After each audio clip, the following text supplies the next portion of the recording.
14 صدیاں، it's to long.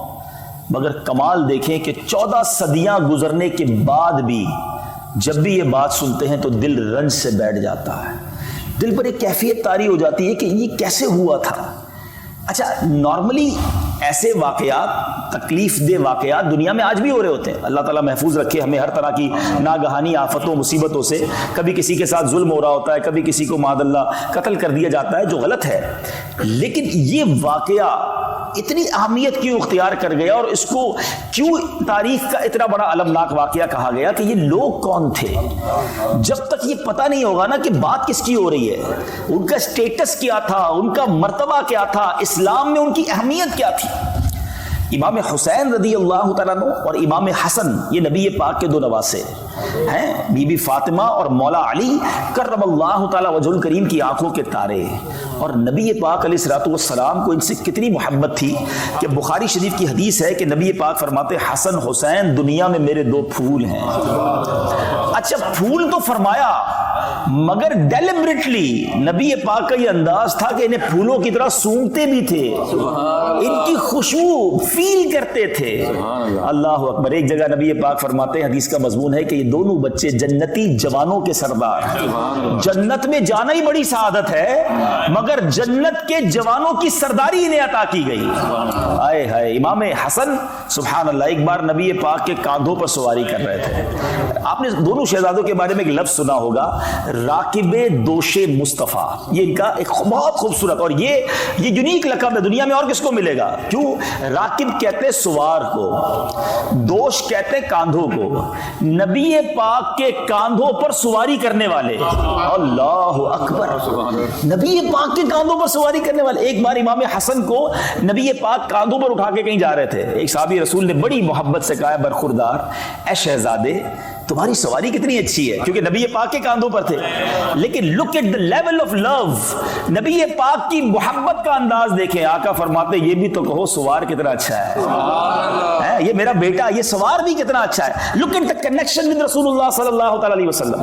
امام حسین کے بارے میں نبی پاک کا یہ کہہ دینا، اللہ اکبر. آقا فرماتے حسین مجھ سے ہے اور میں حسین سے ہوں. محبت کا یہ عالم تھا کہ جبریل امین ایک بار نبی پاک کی بارگاہ میں آئے. پیارے آقا کی گود میں ایک پیارے آقا کے زانوں پر حضرت امام حسین تھے، بچپن کا عالم تھا، اور دوسرے زانوں پر حضرت ابراہیم. یہ نبی پاک علیہ الصلوۃ والسلام کے اپنے صاحبزادے، دو بیٹے سمجھ لیں، ایک بیٹا ایک نواسا. جبریل امین آئے اور عرض کی حضور اللہ تعالیٰ یہ دونوں کو آپ کے پاس جمع نہیں فرمائے گا، یعنی کسی ایک کو قبول کر لیجئے، کسی ایک کو پسند کر لیجئے. حدیث کا مضمون ہے، یعنی چوائس دی گئی نبی پاک کو کہ ایک نے دنیا سے جانا ہے، اب آپ کس کے لیے فیصلہ فرماتے ہیں. اللہ کے حبیب علیہ الصلوۃ والسلام نے کچھ اس طرح فرمایا کہ اگر ابراہیم دنیا سے جاتے ہیں تو مجھے افسوس ہوگا، لیکن اگر حسین جاتے ہیں تو مجھے بھی افسوس ہوگا، علی کو بھی رنج پہنچے گا، بی بی فاطمہ بھی غمگین ہو جائیں گی. نبی پاک نے حضرت ابراہیم رضی اللہ تعالیٰ اپنے بیٹے کا جانا قبول کر لیا، اور کچھ دنوں کے بعد حضرت ابراہیم دنیا سے چلے گئے. اور نبی پاک امام حسین کو دیکھ کر فرمایا کرتے تھے یہ وہ میرا بیٹا ہے جس پر میں نے اپنا بیٹا قربان کیا. آپ ذرا سوچو، آج ہمارے یہاں کوئی بچہ پیدا ہو تو ہم کیا کرتے ہیں، کسی بزرگ سے بات کرتے ہیں کہ حضور اذان دے دے کان میں. ہم کسی بزرگ سے رابطہ کرتے ہیں کہ اس کو گٹی دے دے. امام حسین رضی اللہ تعالیٰ عنہ کی قسمت پر ہماری جانیں قربان. فرسٹ آف آل سب سے پہلی آواز جو امام حسین کے کانوں نے سنی وہ کسی اور کی نہیں، وہ نبی پاک کی آواز سنی.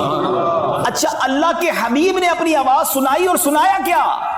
سب سے پہلے اللہ کا نام سنایا. اذان میں کیا کہتے ہیں؟ اللہ اکبر اللہ اکبر. اذان دینے والے کون ہیں؟ جناب رحمت للعالمین. اور رب العالمین کا نام سنا رہے کسے؟ امام حسین کو. ارے امام حسین کی ابتدا تو دیکھو کہ آپ کو جو پہلی خوراک ملی ہے نبی پاک نے کوئی کھجور چبا کر نہیں ان کے منہ میں ڈالی، کوئی شہد چاٹ کر ان کے منہ میں نہیں ڈالا. نبی پاک نے اپنی زبان امام حسین کے منہ میں دے دی ڈائریکٹلی. یعنی پہلی غذا جو امام حسین امام علی مقام رضی اللہ تعالیٰ عنہ کے شکم میں آپ کے پیٹ میں جاتی ہے وہ نبی پاک کا لعاب دہن ہے. Look at the value, look at the status. بات کس کی ہو رہی ہے؟ نبی پاک جنہیں کاندھوں پہ سواری کریں, جنہیں گود میں بٹھائیں, پیارے آقا سجدے میں جائیں تو یہ کاندھے پر سوار ہو جائیں. نبی پاک سجدہ طویل کر دیں. اس قدر پیار, اس قدر محبت. اللہ اکبر. اور رب عز و جل نے مقام کیسا دیا کہ ان دونوں شہزادوں کی ایک اور خوبصورت بات سنیے کہ امام حسن جو ہے نا وہ نبی پاک سے چہرے میں مشابہ تھے. پیارے آقا کے چہرے کے عکس سمجھ لیجئے امام حسن ہیں, اور سر سے لے کر سینے تک. اور امام حسین کو یہ شرف ملا کہ سینے سے لے کر پیر تک وہ نبی پاک علیہ الصلوۃ والسلام کے ہم شکل ہیں. پیارے آقا کے سراپے کی کاپی سمجھ لیں. اللہ اکبر. صحابہ کرام کو جب پیارے آقا کے پردہ فرمانے کے بعد جب نبی پاک کی یاد ستاتی تھی نا تو دونوں شہزادوں کو ساتھ کھڑا کرتے پیارے آقا کا پورا سراپا سامنے آ جاتا تھا. نبی پاک کی گویا شبی سامنے آ جاتی تھی. اللہ اکبر. یہ بات سیدی اعلیٰ حضرت نے کمال انداز میں, اتنی شاندار انداز میں بیان کی ہے کہ آج بھی سنے تو ایمان تازہ ہو جاتا ہے. سیدی اعلیٰ حضرت فرماتے ہیں ایک سینے تک مشابہ, ایک وہاں سے پاؤں تک ہے. ایک امام حسن سینے تک سملر ہیں, مشابہ ہیں. ایک سینے تک مشابہ, ایک وہاں سے پاؤں تک. حسن سبتین ان کے جاموں میں ہے نیما نور کا. سبتین کہتے ہیں امام حسن حسین کی جمع کو حسنین بھی کہتے ہیں, سبتین بھی کہتے ہیں کہ ان دونوں کا حسن ایسا ہے کہ یہ ایسا نیما نور کا ہے کہ آدھا جو ہے امام حسن کے پاس وہ شرف ہے اور سینے سے لے کر پیر تک امام حسین کے پاس. مگر اگلی جو بات کہی نا اعلیٰ حضرت نے, آپ فرماتے صاف شکل پاک ہے دونوں کے ملنے سے عیاں. یعنی جب یہ دونوں ملتے ہیں نا تو پورا سراپا سامنے آ جاتا ہے. اور جو اگزامپل دی ہے اعلیٰ حضرت کا علم دیکھیں, آپ فرماتے ہیں صاف شکل پاک ہے دونوں کے ملنے سے عیاں, خط تو اب میں لکھا ہے یہ دو ورقہ نور کا. اب ذرا سمجھیے گا اس بات کو, کمال آپ کو پیار ہو جائے گا اعلیٰ حضرت سے. سیدی اعلیٰ حضرت کا کمال ہی ان کو جتنا سمجھے نا ان کی عظمت ان کی محبت اور بڑھ جاتی ہے. خط توأم کسے کہتے ہیں؟ یہ ایک اصطلاح ہے, یہ ٹرمینالوجی ہے. آج کل آپ آسان لینگویج میں ینگسٹرز بھی بیٹھے ہیں, کوڈ ڈی کوڈ جس کو کہتے ہیں نا, خفیہ ورڈز ہوتے ہیں, پاس ورڈز ہوتے ہیں. فوجی لوگ جو ہوتے ہیں یا اسٹریٹجی پلان ہوتی ہے وہ نارمل لینگویج میں نہیں ہوتی, وہ کوڈز میں ہوتی ہے تاکہ کسی کے ہاتھ میں لگ بھی جائے تو پتہ نہ چلے یہ کیا ہے. تو پہلے تو یہ سب نہیں تھا, اور فیکس, ٹیلی فون, واٹس ایپ یہ بھی نہیں تھا. تو پہلے کیا ہوتا تھا کہ اگر فوج جو ہے یا کمانڈوز جو ہیں یا کمانڈر کسی محاذ پر ہیں اور اب ان کو کوئی اسٹریٹجی بھیجنی ہے تو ایک بندہ خط لے کر جاتا تھا. اب سوال یہ تھا کہ راستے میں کوئی انٹرسیپٹ کر لے تو خط ہی چھین لے تو پتہ چل جائے گا کیا پلان بھیجا جا رہا ہے. تو اس کو دو پارٹ میں بھیجا جاتا تھا. ایک آدھا خط بھیجتے تھے, وہ آدھا خط ملتا تھا نا تو بات سمجھ نہیں آتی تھی جب تک دوسرا خط نہیں آتا تھا. پہلے پہنچنے کی اطلاع آ جاتی پھر دوسرا روانہ کیا جاتا. جب ان دونوں کو ملایا جاتا تو یہ بات پوری سمجھ آتی تھی کہ اصل ماجرا کیا ہے. اس کو کہتے تھے خط توأم. اللہ اکبر. اعلیٰ حضرت کہتے ہیں کہ صاف شکل پاک ہے. جب ان دونوں کو ملاؤ نا تو ملتا کیا ہے؟ صاف شکل پاک ہے دونوں کے ملنے سے عیاں, خط توأم میں لکھا ہے یہ دو ورقہ نور کا. یہ ایسے ورق ہے نور کے کہ جب ان کو ملا دو تو نبی پاک کا سراپا سامنے آ جاتا ہے. اللہ اکبر. یہ جاری. تو حسنین کریمین وہ ہستیاں ہیں. اب جب یہ اسٹیٹس, یہ مقام, یہ مرتبہ آپ کے سامنے ہے نا, پھر سمجھنا, پھر اس واقعے کی جو اہمیت ہے وہ سمجھ آئے گی کہ بات کس کے ساتھ ہو رہی ہے, یہ ظلم ہوا کس کے ساتھ ہے. لیکن نازوں سے پلے ہوئے, آنکھوں کے تارے ہیں, نبی پاک کے جگر کے ٹکڑے, مگر اس کے باوجود ایک بار پیارے آقا علیہ الصلوۃ والسلام آنسو بہا رہے تھے, گریہ فرما رہے تھے. ہماری امی حضور نے پوچھا کہ حضور کیا ہوا؟ نبی پاک علیہ الصلوۃ والسلام نے کچھ اس طرح فرمایا کہ جبریل امین آئے تھے اور مجھے آ کر بتایا کہ میرے اس نواسے کو میری امت کے لوگ شہید کر دیں گے. اور مجھے جبریل امین نے اس جگہ کی مٹی بھی دکھائی ہے. پیارے آقا نے وہ مٹی حضرت ام سلمہ رضی اللہ تعالی عنہا کو بھی دکھائی, اور پیارے آقا نے اس مٹی کو سون کر کچھ اس طرح فرمایا کہ اس سے کرب و بلا کی بو آتی ہے, اور وہی کربلا کی مٹی تھی. اور جب حضرت امام حسین رضی اللہ تعالیٰ عنہ کو 10 محرم کو شہید کیا گیا تو وہ مٹی بھی لال ہو گئی تھی. اب بڑی اہم بات جو میں آج کربلا کا واقعہ آپ کو نہیں سناؤں گا. واقعہ کربلا ہم بچپن سے سنتے آ رہے ہیں اور سنتے رہیں گے, مگر اس پورے انسیڈنٹ سے, اس پورے واقعے سے سیکھنے کو کیا ملا؟ ہر سال 10 محرم آتی ہے, میری ذات میں کیا فرق آتا ہے؟ میں اس سے کیا میسج لیتا ہوں؟ امپلیمنٹیشن کیا ہوتی ہے؟ نیاز بھی بناتے ہیں, نعرے بھی لگاتے ہیں, میں تو پنجتن کا غلام ہوں, صحیح ہے, بڑی اچھی بات ہے, لیکن کیا یہی پیغام کربلا ہے؟ کیا یہی اس پورے واقعے سے امت کو سیکھنے کو ملتا ہے؟ نہیں جناب, ہم اس کی بڑی اہم چیزیں مس کر رہے ہیں. پہلا آپ کے لیے میسج, میرے لیے میسج, کہ نبی پاک کو معلوم تھا کہ امام حسین شہید کر دیے جائیں گے. مولا علی کرم اللہ تعالی وجہ الکریم کو معلوم تھا, ٹھیک ہے, بی بی فاطمہ کو بھی معلوم تھا, صحابہ کرام کو بھی پتہ چل گیا تھا. مگر کمال یہ ہے کہ کبھی ایک بار امام حسین کا جو یہ واقعہ ہوا نا, آپ کی آلموسٹ ایج 56 ایئرز تھی, یعنی پیدائش کے وقت بتا دیا گیا ہے, 56 ایئرز کے بعد یہ واقعہ ہوا ہے. اس پورے سفر میں, اس پورے ٹائم میں کبھی ایک بار نبی پاک نے ہاتھ اٹھا کر اللہ سے دعا کی ہو کہ یا اللہ میرے نواسے حسین پر یہ مشکل وقت نہ آئے, یہ مصیبت ٹال دے؟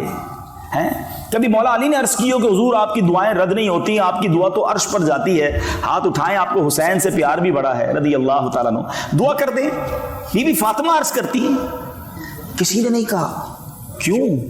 پتا تھا مگر یہ دعا نہیں کی. اللہ اکبر, یہ اللہ اکبر بھروسہ کیسا تھا, یہ امتحان کی تیاری تھی. ایوری بڈی نوز, سب کو پتا تھا کہ یہ امتحان, یہ ایگزام ہونا ہے, but we are ready, we are prepare. بچے کو تیاری اس امتحان کے لیے کیا جا رہا ہے. یہ میسج ہے, یہ کربلا کا میسج ہے کہ زباں پر شکوے رنجو علم لایا نہیں کرتے, زباں پر شکوے رنجو علم لایا نہیں کرتے, نبی کے نام لیوا غم سے گھبرایا نہیں کرتے. امتحان اللہ والوں پر آتے ہیں, امتحان اللہ کے نیک بندوں پر آتے ہیں اور زیادہ آتے ہیں, مگر ہم جیسے گناہ گاروں پر چھوٹا سا امتحان, چھوٹی سی تکلیف, چھوٹا سا ایگزام آ گیا, پہلے ایگزام میں فیل, پہلے ہی امتحان میں فیل, پہلی باری میں شکوہ, شکایت, کمپلین. اب بتاؤ نا, ایک طرف تو کہتے ہیں پنجتن کے غلام ہیں, انہوں نے سر کٹوا دیے, شکوہ نہیں تھا. کیا کربلا کے میدان میں 3 دن کے پیاسوں نے یہ کہا تھا اللہ سے کہ یا اللہ ہم تو تیرے نبی کی آل ہیں, پھر بھی پیاسے ہیں, پھر بھی ہمیں تلواروں سے مارا جا رہا ہے؟ سب اللہ کی رضا پر راضی تھے. آج تھوڑے بیمار ہو جائیں, تھوڑے پیسے کم ہو جائیں, تھوڑا کاروبار میں لاس ہو جائے, تھوڑی جاب میں پرابلم ہو جائے, تھوڑے ویزا کے ایشوز آ جائے, کمپلین کمپلین کمپلین. کبھی کبھی تو ایسا ہوتا ہے کہ کسی سے پوچھو نا بھائی طبیعت کیسی ہے, کیا حال ہے, یقین کریں یہ پوچھنے کے بعد افسوس ہو رہا ہوتا ہے پوچھا کیوں اس سے یار, اتنی بڑی لسٹ نکالتا ہے, پھر طبیعت بھی خراب ہے, کاروبار بھی برباد ہے, گھر میں بھی کچھ نہیں ہے, ادھر بھی پرابلم ہے, وہ بھی مسئلہ ہے. بندہ کہ یار زندگی میں اس کے کوئی سکھ نہیں دیا اللہ نے, کوئی شکر کا جملہ نہیں, کوئی اللہ کی مہربانی کی بات نہیں, ٹینشن, تکلیفیں, کمپلین. مجھے بتاؤ نا, یہ جو ہم لوگوں کو بتاتے پھرتے ہیں مجھے یہ مسئلہ, وہ مسئلہ, یہ پرابلم, کیا یہ بتانے سے پرابلم ٹھیک ہو جاتی ہے؟ ٹھیک نہیں ہوتی. مگر جو اجر, جو ثواب, جو نعمت آپ کو ملنی تھی وہ بھی ضائع ہو گئی. بیماری بھی رہی, ثواب بھی چلا گیا, نقصان حل نہیں ہوا, پیسے واپس نہیں آ گئے جو کھو گئے تھے, مگر جو صبر کا ثواب تھا وہ بھی چلا گیا.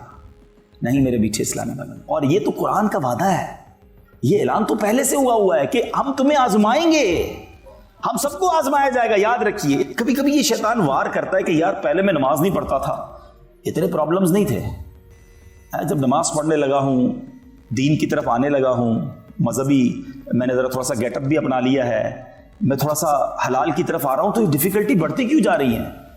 تو یہ پھر وسوسہ ڈالتا ہے شیطان کہ یار یہ کیا ہو رہا ہے. سبحان اللہ, نبی پاک کی کیا شان ہے. میرے آقا چند جملوں میں مسئلے حل کر دیتے ہیں. نبی پاک علیہ الصلوۃ والسلام نے ایک بار ارشاد فرمایا جس کا مضمون ہے کہ سب سے زیادہ جس کو تکالیف آتی ہیں, جس کو پرابلمز آتی ہیں, وہ انبیاء کرام ہیں. اب بتاؤ نا, نبیوں کے تو قدموں کی دھول کے برابر بھی نہیں نا.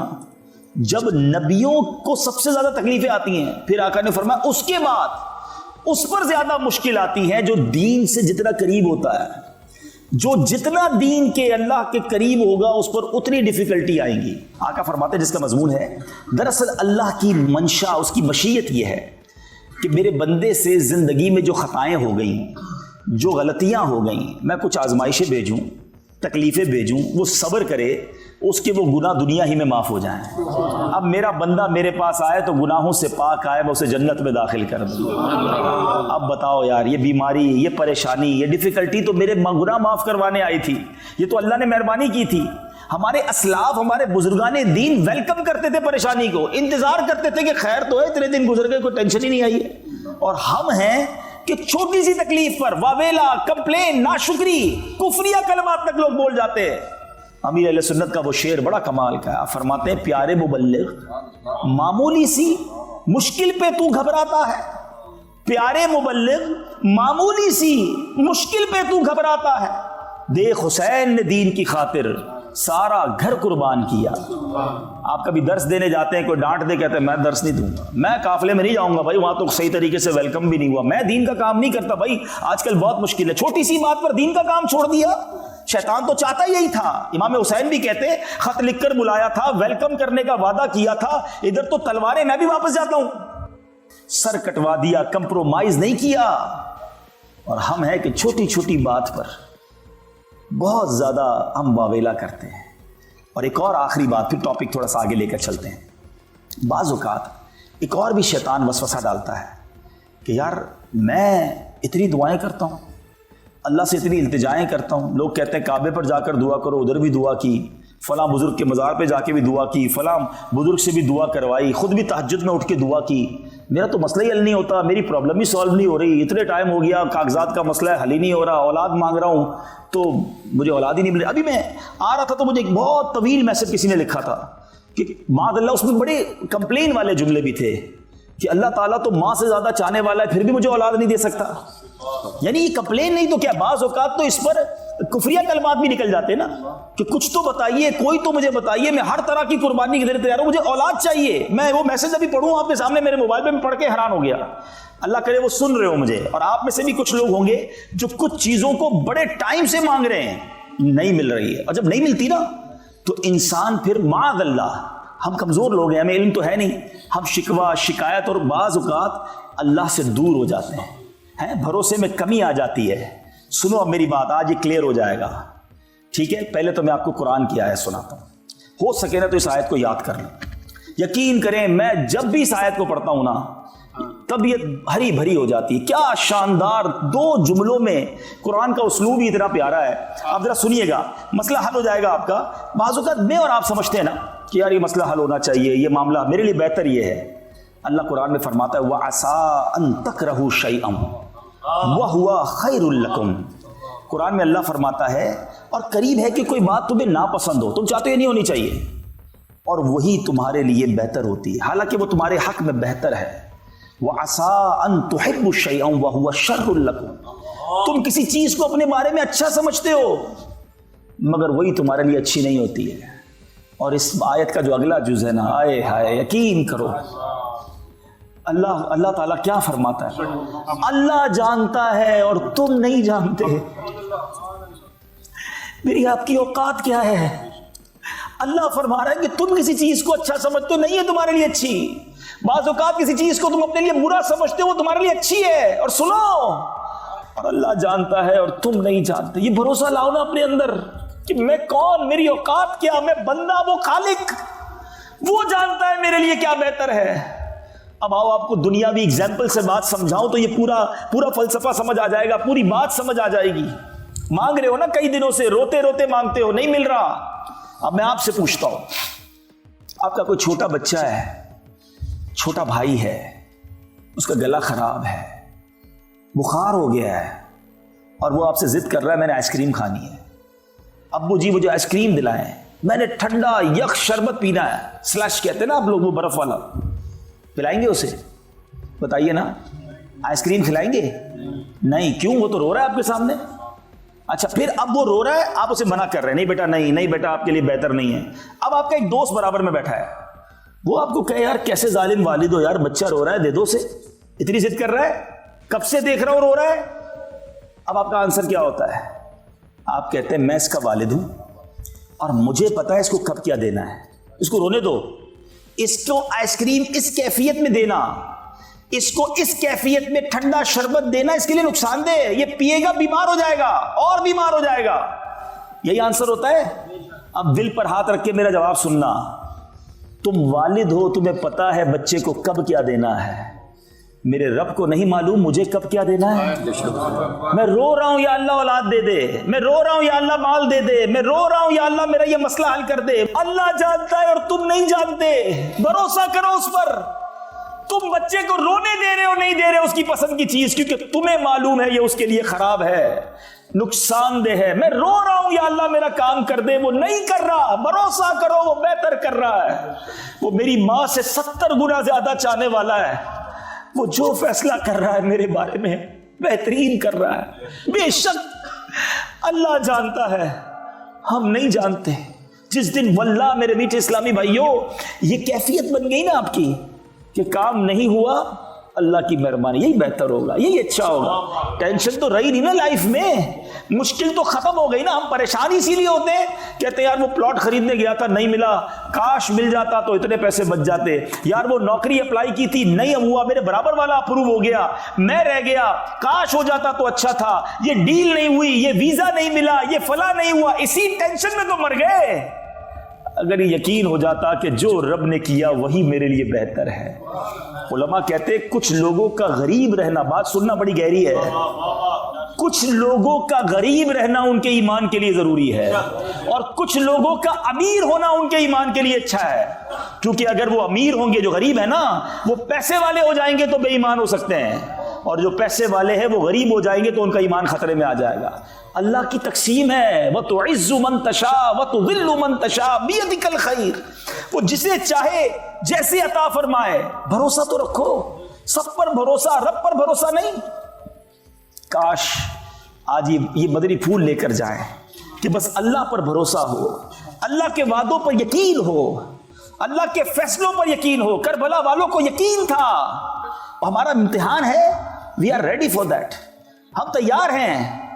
تو آج سے آپ اور میں بھی نیت کریں کہ ہر امتحان میں, ہر مشکل میں ہم اللہ کی رضا پر راضی رہیں گے, ناشکری نہیں کریں گے. چھوٹی چھوٹی باتوں پر کمپلین نہیں کی جاتی.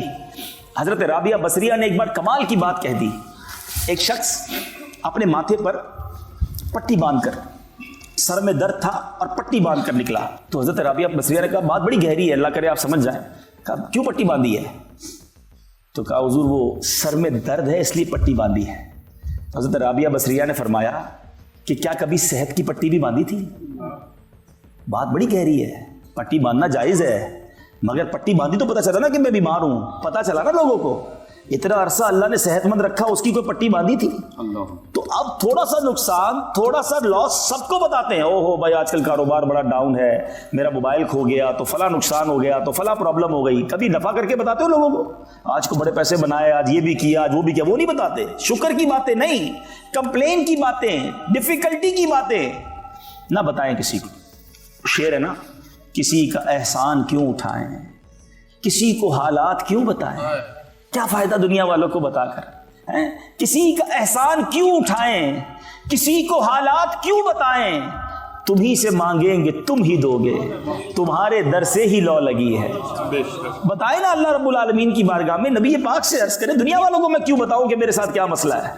انشاءاللہ صبر کا دامن تھامے رکھیں, انشاءاللہ خیر مقدر رہے گی. اچھا, اب کربلا کا واقعہ یہ کیوں ہوا تھا؟ امام حسین کو یزید نے جب یہ اعلان کیا اور لوگوں نے اس کی بیعت کرنا شروع کی, اور بڑے بڑے صحابہ تھے, بڑے بڑے نیک لوگ تھے جنہوں نے انکار کر دیا کہ ہم اس یزید پلید کی بیعت نہیں کریں گے. اب کوفہ سے کنٹینیو خط لکھے گئے امام حسین کہ حضور آپ کوفہ آئیے اور ہم آپ کی بیعت کرنا چاہتے ہیں, ہم یزید کی بیعت نہیں کرنا چاہتے. امام حسین کو بھی معلوم تھا, صحابہ کو بھی معلوم تھا کہ کوفہ کے پاس ہی وہ علاقہ ہے کربلا جہاں شہید کیے جائیں گے. کوفہ والوں کی بے وفائی بھی بڑی مشہور تھی. امام حسین صحابہ کرام نے کہا حضور اب نہ جائیں, یہ لوگ باوفا نہیں ہیں. مگر سنیے امام حسین کا جواب. آپ فرماتے ہیں جس کا مضمون یہ کہ میں اللہ کی بارگاہ میں کیا جواب دوں گا اگر یہ کھڑے ہو گئے قیامت کے دن کہ یا اللہ ہم تو امام حسین کو بلاتے رہے, وہ آتے تو ہم ان کے ہاتھ پہ بیعت کر لیتے. حجت تمام کرنے کے لیے امام حسین نے پہلے مدینہ شریف چھوڑا, ساری زندگی مدینے میں رہے. یاد رہے امام حسین پیدا بھی مدینہ پاک میں ہوئے تھے, 55 سال کی عمر میں مدینہ چھوڑا. مکے آ گئے.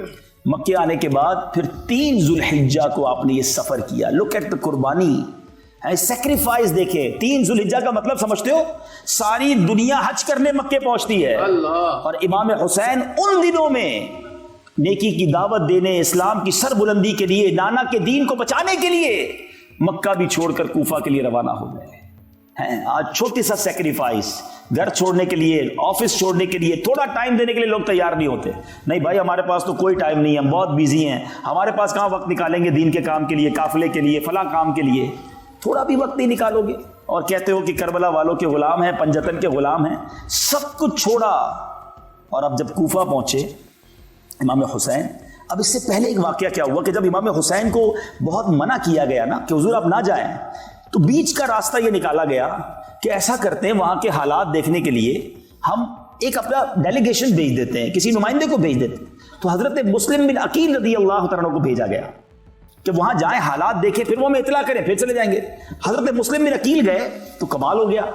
ایوری بڈی ویلکمڈ ہم، ہر طرف سے ان کے نعرے تھے، ویلکم کیا گیا. امام حسین کے نائب کے طور پر ان کے ہاتھ پہ ہزاروں لوگوں نے بیعت کر لی. تو انہوں نے جب معاملات اتنے اچھے دیکھے، معاملات اتنے زبردست دیکھے، تو امام حسین کو خط لکھ دیا کہ حضور یہاں تو معاملہ بہت اچھا ہے اور آپ آئیے، لوگ آپ کی بیعت کرنا چاہتے ہیں، بہت محبت کرتے ہیں آپ سے. اور یہ اس کربلا کے واقعے کا ٹرننگ پوائنٹ تھا. اللہ کی کرنی تھی، ہونا تھا، مگر یہ جو ٹرننگ پوائنٹ تھا نا وہ یہ تھا کیونکہ اس زمانے میں موبائل کمیونیکیشن تو تھا نہیں. ادھر خط روانہ ہوا، ادھر کوفہ والوں نے بے وفائی کرنا شروع کی. اور ایک وقت ایسا آیا کہ حضرت مسلم بن عقیل نے نماز کوفہ کی جامع مسجد میں پڑھائی. سینکڑوں لوگ پیچھے امامت میں تھے، مگر جب سلام پھیرا تو پیچھے ایک بھی مقتدی نہیں تھا. نماز میں ہی بے وفائی کر کے چلے گئے. بے شک ان کو دھمکیاں دی گئی تھی، ان کو بڑا ٹارچر کیا گیا تھا، مگر بڑا ظلم کیا، بڑی بے وفائی کی. حضرت مسلم بن عقیل کو بھی شہید کیا گیا، آپ کے بچوں کو بھی شہید کیا گیا. مگر حضرت مسلم بن عقیل کا آخری وقت تک یہ جملہ تھا کہ کوئی میرے امام کو بتا دے کہ میرے ساتھ کیا ہوا ہے. کیونکہ ان کو اپنی فکر نہیں تھی، ان کو یہ فکر تھی کہ میرا خط ملے گا تو وہ چل پڑیں گے کہ سب ٹھیک ہے. اور یہی ہوا. امام حسین وہاں سے چل پڑے، نکل گئے. لیکن بہرحال طویل واقعہ ہے کہ پھر 72 کربلا والوں کے سامنے 22,000 کا لشکر بھیجا گیا. دنیا میں ایسی جنگ کب ہوتی ہے؟ یہ تو لڑنے نہیں گئے تھے نا، بچوں کو لے کر، فیملی کو لے کر کوئی لڑنے جاتا ہے؟ یہ قافلہ تو اس لیے گیا تھا کہ بلایا گیا ہے، ویلکم کیا جائے گا، وہاں اسلام کی دعوت دیں گے، نیکی کی دعوت دیں گے، لوگ بیعت کریں گے.